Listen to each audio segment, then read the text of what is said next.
السلام علیکم ورحمۃ اللہ وبرکاتہ۔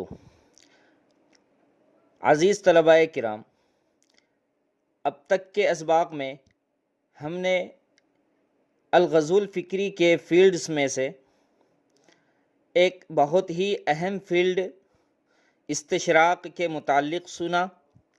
اب آج ہم دوسرا فیلڈ استعمار کو بیان کرتے ہیں۔ استعمار، اس کو اردو اور ہندی میں سامراجیت کہتے ہیں اور انگلش میں کولونیل ازم، کولونائزنگ یا امپیریل ازم کہتے ہیں۔ مطلب سامراج، نو آباد کاری، نو آبادیات قائم کرنے اور دوسری حکومتوں کو اپنے ماتحت رکھنے کا نظام اور ذہنیت، یعنی کسی گروہ کا دوسرے لوگوں پر یا کسی دوسری زمین پر حکومت کرنا۔ اور کیمبرج ڈکشنری کے مطابق کولونیل ازم سے مراد ایسے نظام کو فروغ دینا ہے جس میں ایک ملک دوسرے ملک کے معاملات کو کنٹرول کرے۔ اور کمیونسٹوں کے نزدیک استعمار کو امپیریل ازم کہا جاتا ہے، مطلب ایک ایسا نظام جس میں ایک باشکوہ حاکم دور و نزدیک کی بہت ساری سرزمینوں پر حکومت و بادشاہت کرے، خواہ بالواسطہ ہو یا بلا واسطہ، ڈائریکٹ ہو یا انڈائریکٹ، یعنی کسی بھی ملک کے مقامی وسائل کو لوٹنے کے لیے اس ملک پر اپنے ایجنٹس اور سرغنوں کو مسلط کرنا۔ مثلاً خلیج عرب، افغانستان، پاکستان، عراق، شام، مصر وغیرہ اکثر عرب ممالک پر اسی استعمار و سامراجیت اور ڈکٹیٹرشپ کا رواج ہے۔ اس کے بعد جانتے ہیں استعمار کی تاریخ کو۔ تو عزیز دوستو، استعمار کی تاریخ بہت قدیم اور پرانی ہے۔ جیسا کہ یونانی سکندر اعظم یعنی الیگزینڈر اور اس کا ہم عصر فلسفی ارسطو اسی نظریہ سامراجیت و استعماریت کے بلبوتے 400 سال تک ایشیا پر حکومت کر سکا تھا۔ پھر اس کے بعد 15ویں صدی عیسوی میں جب دنیا کے نقشے پر بعض طاقتور یورپی ممالک مثلاً برطانیہ، فرانس، پرتگال اور اسپین ظاہر ہوئے تو استعمار وجود میں آیا۔ سن 1488 میں جنوبی افریقہ کے ارد گرد نئے سمندری راستے دریافت ہوئے اور سال 1492 میں بر اعظم امریکہ دریافت ہوا تو استعماری مقاصد اور نئی ریاستوں کی دریافت کے لیے سمندری سفر شروع ہو گئے۔ ابتدا میں سونے، ہاتھی کے دانت اور دیگر قیمتی اشیاء کی تلاش میں سفر کیے جاتے تھے، لیکن آہستہ آہستہ اقتصادی اور اکنامک مقاصد بڑھتے گئے۔ مثلاً تجارت، دریافت شدہ نئی زمینوں کی خام اور کچی معدنیات، زرعی پیداوار وغیرہ کو یورپ منتقل کیا جانے لگا اور یورپی مصنوعات ان نئے ملکوں میں پہنچائی جانے لگی۔ اس طرح استعماری و سامراجی فعالیت پروان چڑھتی گئی۔ پھر اس کے بعد استعمار گروں نے سوچا کہ دریافت شدہ مقبوضہ زمینوں پر دیر تک جمے رہنے کے لیے ان کی سیاست اور کلچر کو اپنے ہاتھ میں لینا ضروری ہے۔ چنانچہ بر اعظم امریکہ، افریقہ اور بحر الکاہل کے جزائر میں اس پر عمل درآمد کیا گیا۔ پھر ان علاقوں میں تجارتی، معاشرتی اور تہذیبی امور و روابط میں ایسی جدت پیدا کی گئی جو استعماری طاقتوں کے لیے سود مند تھی، نہ کہ اصل باشندوں کے لیے۔ اسی طرح استعمار کے وجود میں آنے کے اسباب کیا ہیں؟ تو الغزو الفکری سے متعلق کتابوں اور مقالوں کے مطالعے کے بعد استعمار و سامراجیت کے چند واضح اسباب جو ذہن میں آتے ہیں وہ یہ ہیں۔ نمبر 1، سیاسی و فوجی رقابت، یعنی فلاں ملک کی اتنی فوج ہے تو ہمارے ملک کی اتنی فوج ہونی چاہیے، یعنی ہر ملک دوسرے ملک کے مقابلے اپنی فوج کو بڑھانا چاہتا تھا، اپنی طاقت کو بڑھانا چاہتا تھا۔ 16ویں صدی کے بعد سے طاقتور یورپی ممالک میں فوجی و علاقائی وسعتوں کی بنا پر رقابتیں بڑھنے لگی۔ ہر فریق اپنے مد مقابل پر اور اپنے اپوزیشن پر برتری حاصل کرنے کے لیے استعماری اور سامراجیت کا سہارا لے کر اپنی فوج اور زمینی طاقت کو بڑھاتا رہا۔ ایک طرف استعمار پھلتا پھولتا رہا، مگر دوسری طرف زیر استعمار عوام دن بدن کمزور و ناتواں ہوتے چلے گئے۔ فی الحال ہمارے ملک عزیز میں بھی بھگوائی، زعفرانی و فسطائی یعنی فاشسٹ اور سامراجیت کا ہی ایڈیشن جاری ہے۔ اللہ ہم سب کی حفاظت فرمائے۔ دوسرا سبب ہے قومی و سیاسی حیثیت میں اضافہ اور فوجی استحکام، یہ بڑی بادشاہت کی خواہش ہوتی ہے۔ اس کے بعد تیسرا سبب ہے نسلی امتیاز، یعنی استعمار اور ڈکٹیٹرشپ کا وجود ہوا یہ نسلی امتیاز کی وجہ سے، یعنی یورپی گورے لوگ دیگر قوموں سے برتر ہے، یہ ان کی سوچ تھی۔ دنیا کی دیگر اقوام کی اصلاح اور تہذیب کے لیے ان پر حکومت کرنا ان گوروں کی ذمہ داری ہے، ایسا ان کا نظریہ بنا ہوا تھا۔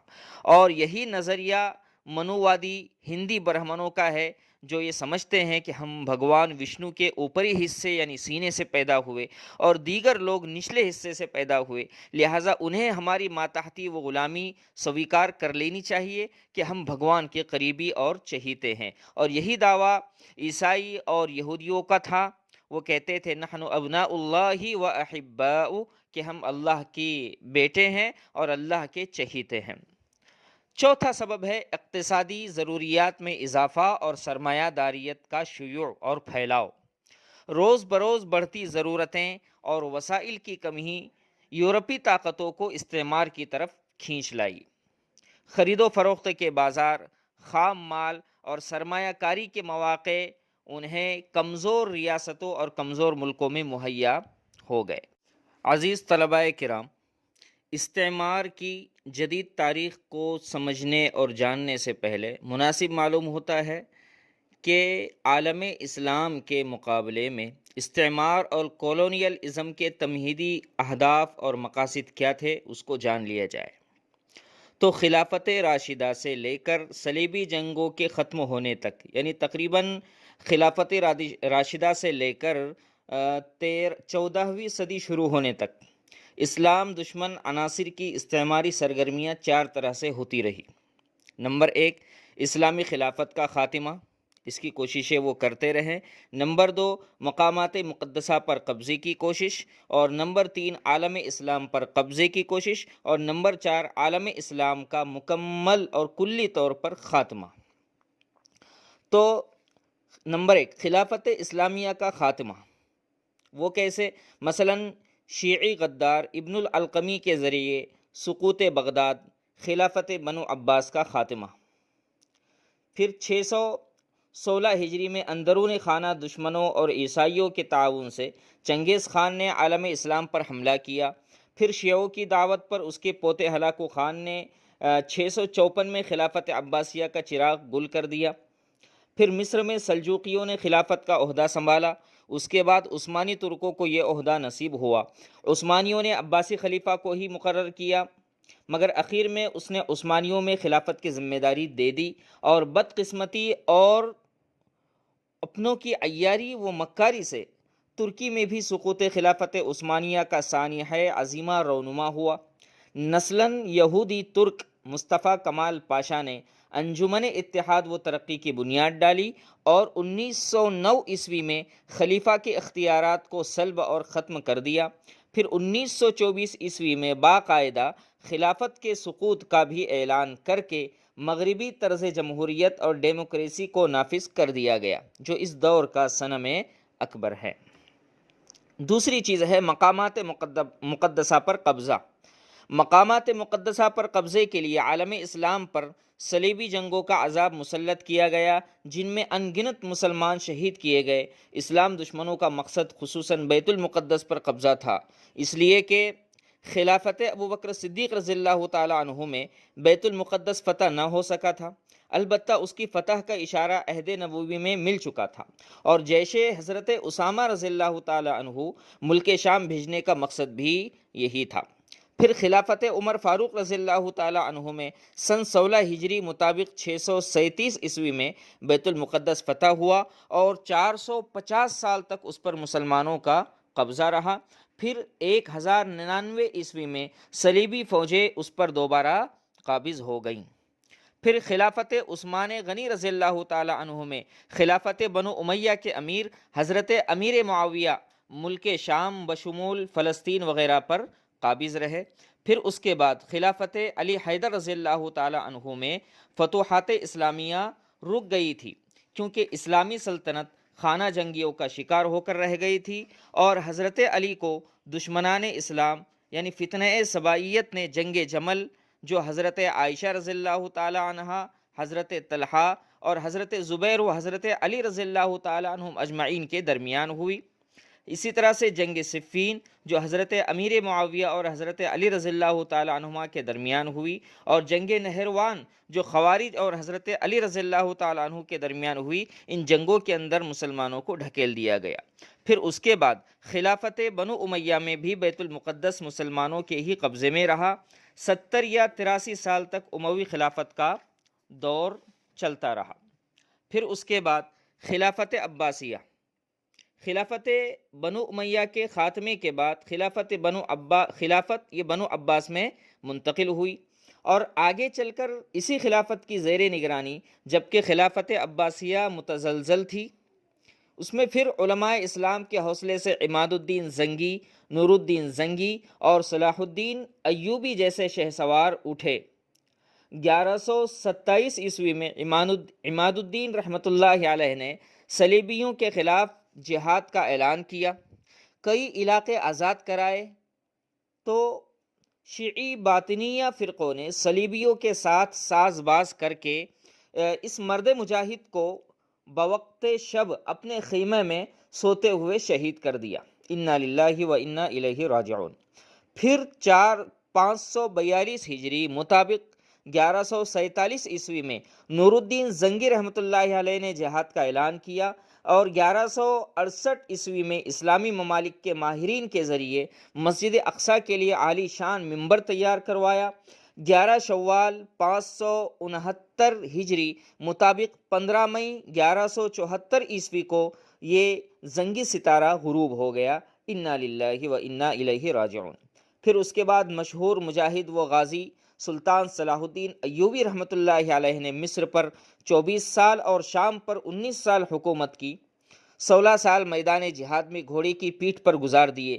جنگ حطین 24 ربیع الاول 583 ہجری مطابق جولائی 1187 عیسوی مقام حطین میں جنگ حطین واقع ہوئی، جس میں 63,000 صلیبی فوج میں سے 30,000 جہنم رسید ہوئے الحمدللہ، اور بقیہ گرفتار ہوئے۔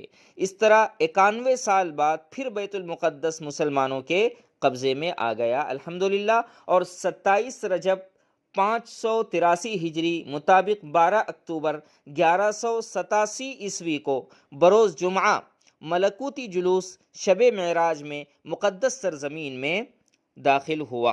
پھر اس کے بعد خلافت عثمانیہ کا دور آتا ہے۔ اولاً سلطنت عثمانیہ یہ خلافت عباسیہ کے ماتحت ہی رہی۔ سلجوقی بادشاہوں کی مدد سے خلافت عباسیہ کا چراغ جلتا رہا۔ پھر خلیفہ متوکل نے عثمانی سلطان سلیم کو مسجد آیا صوفیہ میں خلافت عطا کر دی۔ گویا کل 500 سال بعد خلافت عباسیہ خلافت عثمانیہ میں منتقل ہو گئی، اور اس سلطنت کی بنیاد عثمان غازی نے 1 محرم 699 ہجری مطابق 28 ستمبر 1299 عیسوی کو رکھی۔ اس خلافت نے بیت المقدس کی حفاظت کا فریضہ بخوبی انجام دیا، اور ترکی سلطان محمد فاتح جو فاتح قسطنطنیہ سے مشہور ہے، انہوں نے آرتھوڈوکس عیسائیت کا قلعہ مسمار کیا، اور عیسائیت کا ایک دوسرا اہم مرکز اور قلعہ جو اٹلی اور روم میں تھا اس کو بھی مسمار کرنا چاہتے تھے، کہ ایک عیسائی ڈاکٹر نے اسلام قبول کرنے کا ڈھونگ رچا کر سلطان سے قربت حاصل کی اور آپ کو زہر دینے میں کامیاب ہو گیا۔ اس طرح غداری کے ذریعے سلطان محمد فاتح کو شہید کر دیا گیا۔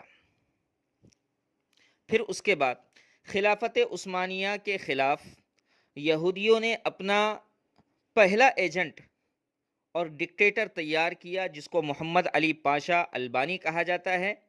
یہ عثمانی فوج کے البانی دستے کا کمانڈر تھا۔ مصر پہنچ کر اپنی ولایت کا پروانہ عثمانیوں سے حاصل کیا، عیسائیوں کے تعاون اور مدد سے اپنی فوجی قوت پروان چڑھاتا رہا۔ فرانس نے محمد علی پاشا کو ہتھیار اور مہرہ بنایا اور خلافت کے خلاف اسے باغی بنا کر کھڑا کیا۔ پھر جب 11 شعبان 1293 ہجری مطابق 1876 عیسوی کو خلیفہ عبد الحمید ثانی نے عنان خلافت سنبھالا، جاں بلب خلافت کو زندگی کی نئی رمق مل گئی۔ یورپ کا مرد بیمار روبہ صحت ہونے لگا۔ خلیفہ نے ہندوستان، چین اور افریقہ، پوری دنیا کو متحد ہونے کا پیغام دیا۔ حجاز ریلوے لائن بنوائی جس میں پوری مسلم امت نے پیسہ نذرانہ دیا۔ متحدہ ہندوستان سے عورتوں نے بھی اپنے زیورات ہدیہ کر دیے۔ یہ دیکھ کر دنیائے عیسائیت میں خطرے کی گھنٹی بج گئی۔ صہیونیت کا بانی تھیوڈور ہرٹزل نے خلیفہ سے بڑی جتن کے ساتھ فلسطین میں یہودیوں کے لیے ایک وطن کے قیام کی درخواست کی۔ اس کے عوض سلطان کو ہدیے میں 5 ملین سونے کا لیرہ دینے اور حکومتی قرض چکانے کی پیشکش کی۔ یورپی میڈیا میں سلطنت کے خلاف پروپیگنڈا روکنے کی پیشکش بھی کی اور یہود مسلم اتحاد کی تجویز رکھی، لیکن سلطان نے اس کو حقارت سے ٹھکرا دیا اور کہا، تم اگر دنیا کے برابر سونا میرے قدموں میں ڈال دو پھر بھی مجھے قبول نہیں۔ فلسطین میری نہیں، پوری امت کی ملکیت ہے جسے مسلمانوں نے اپنا خون بہا کر حاصل کیا ہے، اسے بیچا نہیں جا سکتا۔ جاؤ، اگر کسی دن خلافت عثمانیہ پارا پارا ہو گئی اور ختم ہو گئی تو تم مفت میں اسے حاصل کر لینا۔ اسی طرح یہودیوں نے اپنا دوسرا ایجنٹ شریف حسین بن علی کی شکل میں کھڑا کیا۔ بلاد حرمین میں شریف مکہ نے بغاوت کر دی، جو سب سے بڑا صدمہ عالم اسلام کے لیے ثابت ہوا۔ یہ اشراف مکہ خلافت عباسیہ کے دوسرے عہد سے مکہ پر حکومت کرتے چلے آ رہے تھے۔ ایوبیوں اور ممالک سبھوں نے اپنے اپنے دور میں انہیں اس مقام پر فائز رکھا۔ عثمانیوں نے بھی انہیں اس منصب پر باقی رکھا، لیکن شریف مکہ اشراف کی ناخلف اولاد تھا جو عربوں کا تاجدار بن کر عالم اسلام کا خلیفہ بننا چاہتا تھا۔